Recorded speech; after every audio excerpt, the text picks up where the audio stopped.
I'm stuck. Does it get easier? What's up people, JP here again, doing another update video of my auto top off do-it-yourself build.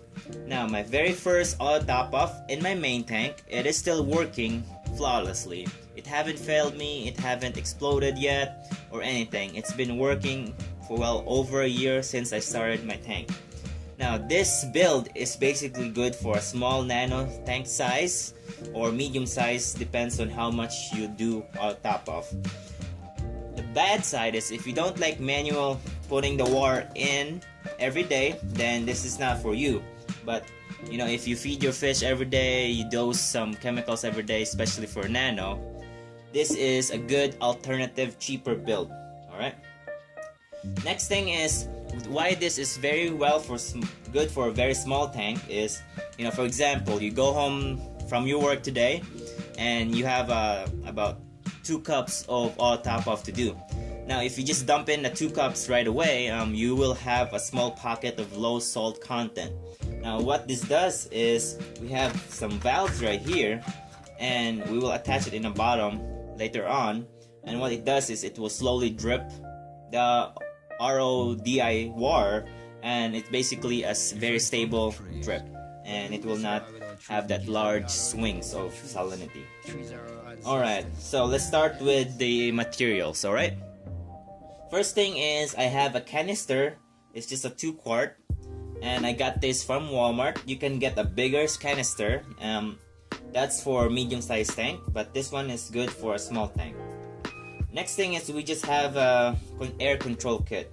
Now what you really want is the L valve right here, basically the one with the valve that goes down. Next thing is we have our airline hose. We got some command strips, scissors, a drill of course, and some drill bits. Alright, and I got this from Petco, and Petco you can get it anywhere from your local pet store also. And that's pretty much it. So it's very simple. Alright, let's get on to the build. Alright, moving on to the build. So the first thing you want to do is, of course, you want to peel the sticker out from this. It's very simple. There we go. Just throw it away. Now this is what your water container or reservoir is. Next thing is you want to, if you have just a single air control valve or you got a spare one, you can just get one, and this is what we wanted right here. So that's the L shape that I was talking about. Next thing is we will get a drill. Now this is the tricky part. What you want for your auto top off is you want it to be a little bit smaller for your airline. So as you can see, I have some drill holes right here, and see if this will fit. There we go, that fits. So you just want to go one down, so it's one smaller size. So I am using a 1364 size. Hard to focus right. 1364. Alright, so that's the drill bit. Why you want to go a little bit smaller is you want it to be just tight. You don't need any glue really. Since this is a very small tank, the air pressure or the water pressure is very minimal and it doesn't leak. Alright, next trick is when you drill a hole, you gotta find which side you want it on. If you're facing this way or this way. What I'm building on is I'm facing towards me. So what you want to do next is you basically mark where you want to drill first. And what I found out is when you're drilling plastic, don't go quick because it will obviously crack. So you just want to go slow as possible. Alright, so for this version, I will be going slow right here. Looks fine. And just go slow.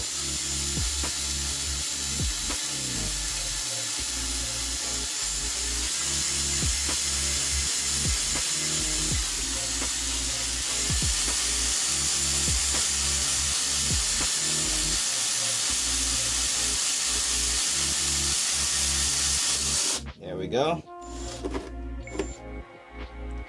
Alrighty, here's our hole. The last time I did this, I went too quick and actually accidentally cracked it. Alright, so we drilled the hole. The next thing is you want to cut your hose in an angle. There we go. And since this is a smaller hole, it might be a little tight fit. So all you gotta do is just push this in first, grab the outer side and the inside, and just pull it. It's kinda tight, but it does work. There we go. And it doesn't matter if you want to cut that angled hose or not. Alright? Now the length of the hose or the airline hose, it depends on how far basically the drip is going to the tank. If you have a sump and you have this above your sump, then you just depends how far this will go in your tank. But in my situation, I have basically a platform beside my tank and my water sits underneath it. So all I've got to do is cut it very close, just measure it. In your situation, also measure how far the drip is and cut it. Alright? Next thing is basically just the matter of putting this drip inside to the hose. Make sure it's tight, sealed tight, alright? So it doesn't actually explode on you. Alright? And there we have it. It's pretty easy, pretty simple. That's the auto top off that I made. If you want to be more fancy and you don't want the splashes, you can basically attach this thing and just cut the next slide. There we go. So that's basically it. That's the build, guys. Alright, and the next thing you want to do is you want to drill some holes above this canister, because what happened is if you fill this with water and the water start coming down, it will create a vacuum if this is not open. So pretty simple, just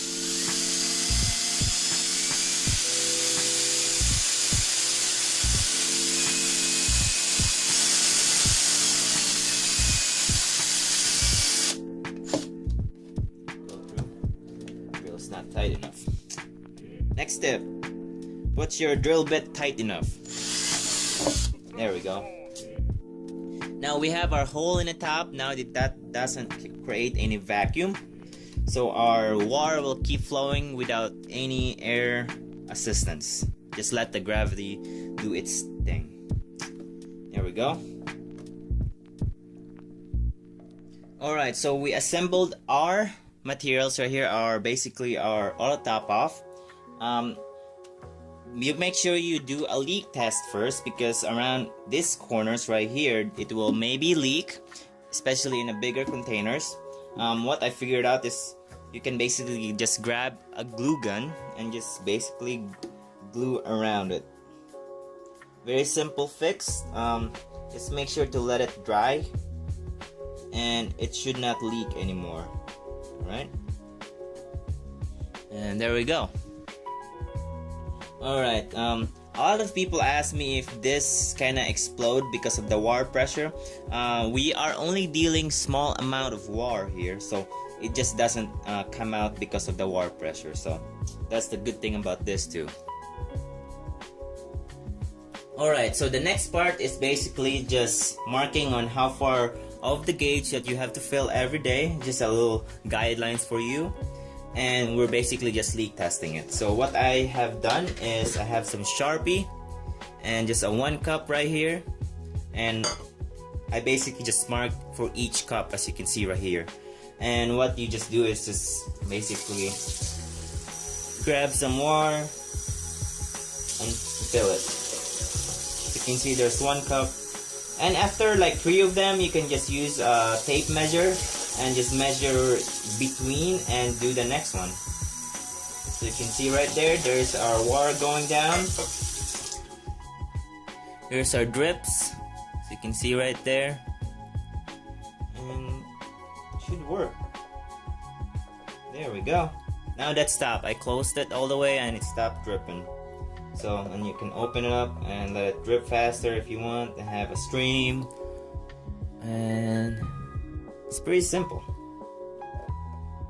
So let's go down to the aquarium.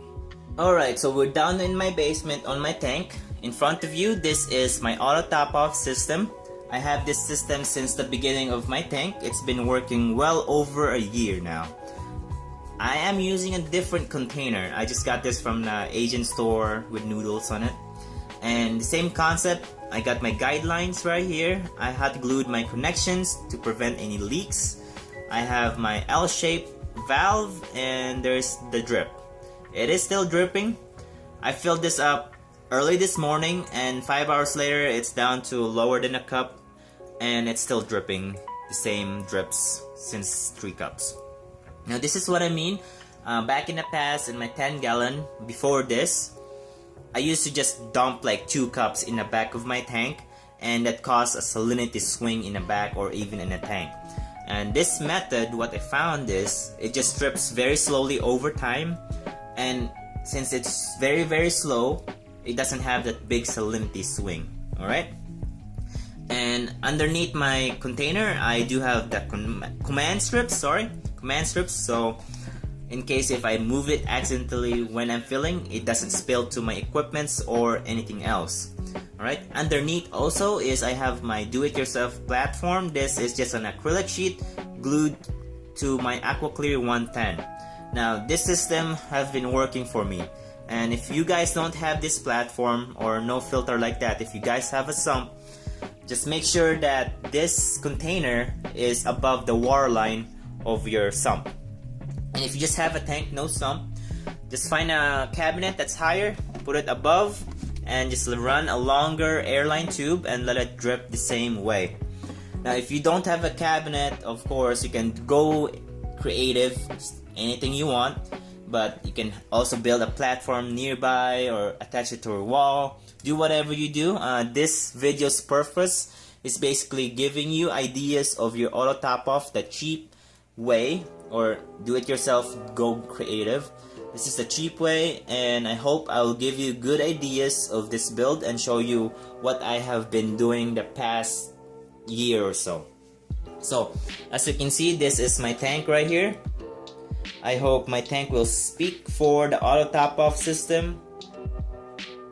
So I hope you enjoyed my video, guys, and thanks for watching, and thanks for the subscribers, likes and comments, and thanks for everything, guys, and happy reefing. Adios.